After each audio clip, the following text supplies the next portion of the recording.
Sana bir şey söyleyeyim mi? Bu 3500 lira hangi insan? Asgari ücret değil.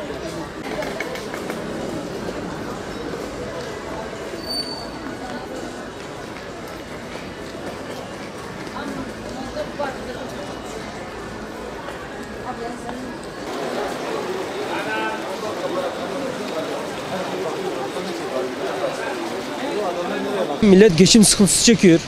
Yani devletin asgari ücret olarak en az, yani şahsi fikrim 7500 ile 9000 arasında bir fiyat belirlemesi, bir rakam belirlemesini bekliyoruz.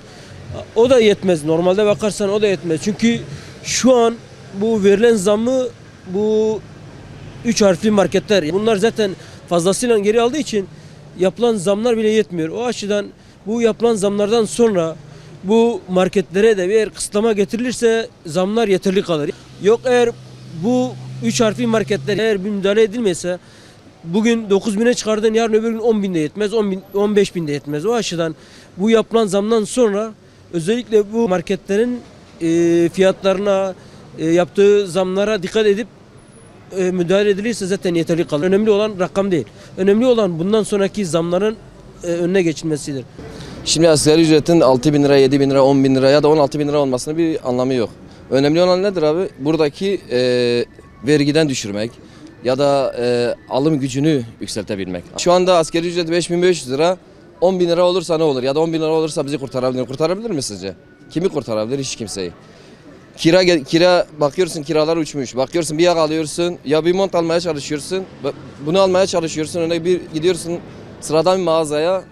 Sana söylediği fiyat 1,5-2 bin lira para. Maddi olarak baktığınız zaman asgari ücret üzerinden konuşuyoruz ya, maddi olarak baktığınız zaman gerçekten insanın insanca yaşayabileceği bir seviyeye yükseltilmesi gerekiyor.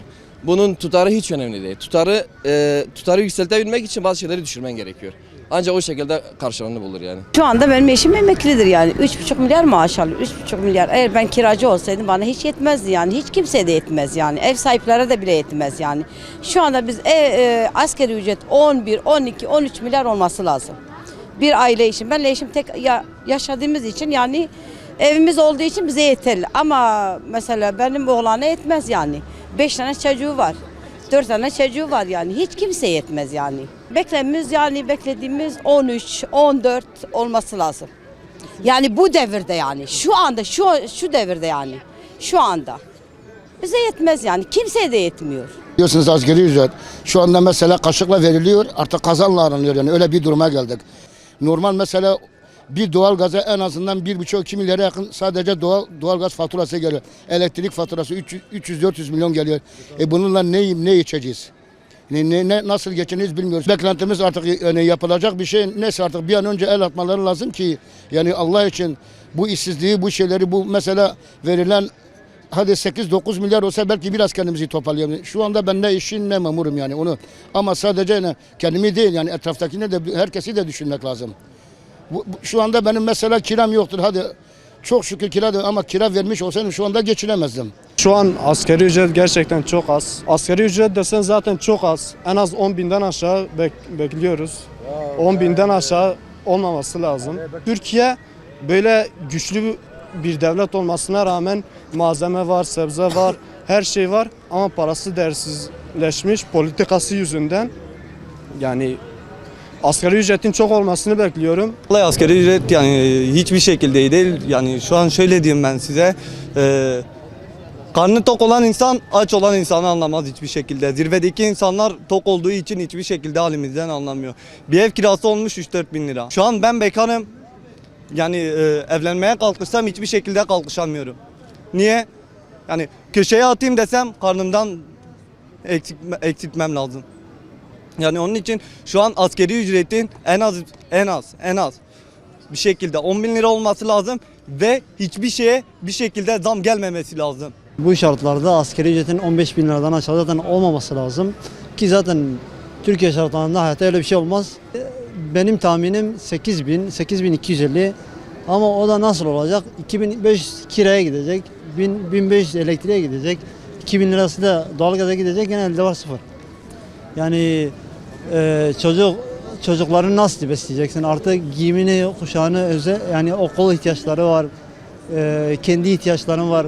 Onları zaten kenara bırakacaksın zaten ancak evin gıdasına ve elektriğe, su, doğalgaza yetebilecek şekilde. Beklenti yani 10 bin liradan aşağı olmaması lazım. Ya şimdi zaten Güneydoğu'da milletin yarısından fazlası da bu şartların altında çalışıyor. Yani en az 8500 TL civarı olması gerekiyor. 5 tane çocuğum vardır. Emin olun var ya, bazı gün geliyor çocuklar ağlıyor yani baba geçinemiyoruz diye.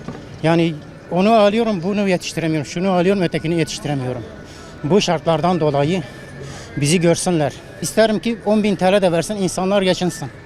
Ama bence yani Türkiye'de enflasyon yükseldikçe istediği kadar versinler yine millet yetiştiremez yani. Enflasyon çünkü yükseliyor yani. Biri mesela benim elime para verdiği zaman diğeri arka cebimden para çıkardığı zaman ne olur? Yine aynı hesaba gelir. Şimdi zaten Türkiye'de yaşamak gerçekten çok zor durumdayız. Şimdi insanlara bakıyoruz, asgari ücretten bahsediliyor. Asgari ücret bugün Türkiye'de en kötü şartlarda 12.000 aşağında olmaması gerekiyor.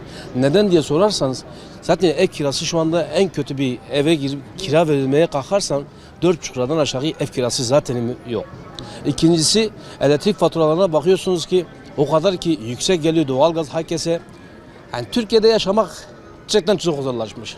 Şimdi asgari ücret ne kadar verse de boştur. Yani olmuyor ha. Ne kadar verse de bu şartlar altında şartlar olduktan sonra yani boştur ha. Yani şu an asgari ücret verse 1-2 ay sonra o sıfıra iner. O gidikçe bu hale her gün zam geliyor zaten. Ha. Onun için eriyor yani ya. Hükümet ne yapsın? Hükümet yapabilirse indirim.